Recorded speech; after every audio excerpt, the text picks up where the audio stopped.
এক ব্যক্তি ছিলেন যিনি পুরো 70 বছর ইবাদত ও ধার্মিকতার জীবন কাটিয়েছিলেন, কিন্তু একদিন শয়তানের ধোঁকায় তিনি এক নারীর প্রলোভনে পড়ে 7 দিন 7 রাত পাপ করলেন। হুঁশ ফিরতেই তিনি ভীষণ লজ্জিত হলেন এবং তাওবা করার ইচ্ছা নিয়ে পথে বেরিয়ে পড়লেন। হাঁটতে হাঁটতে তিনি একটি খাবার বিতরণের স্থানে পৌঁছালেন, যেখানে 12 জন দরিদ্র মানুষ শুয়েছিল। সেদিন তাদের সাথে তিনি মিলিয়ে মোট 13 জন হয়। খাবার বিতরণকারী লোকটি 12টি রুটি সবাইকে দিয়ে দিল, কিন্তু একজন দরিদ্র মানুষ রুটি পেল না। সে ক্ষুধার্ত হয়ে বলল, আমাকে দাওনি কেন? কিন্তু বিতরণকারী বলল, আমি তো সবাইকেই দিয়েছি। রাগে সেই লোকটি চলে গেল। তখন তাওবাকারী ব্যক্তি ভাবলেন, আমার কারণে একটি মানুষ আজ ক্ষুধার্ত হলো।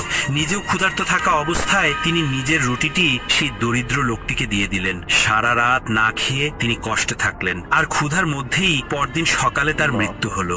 লোকেরা এসে তাকে কবরে দাফন করে রেখে গেল। হযরত আবু মুসা আশআরী রাদিয়াল্লাহু আনহু বলেন, আল্লাহর দরবারে যখন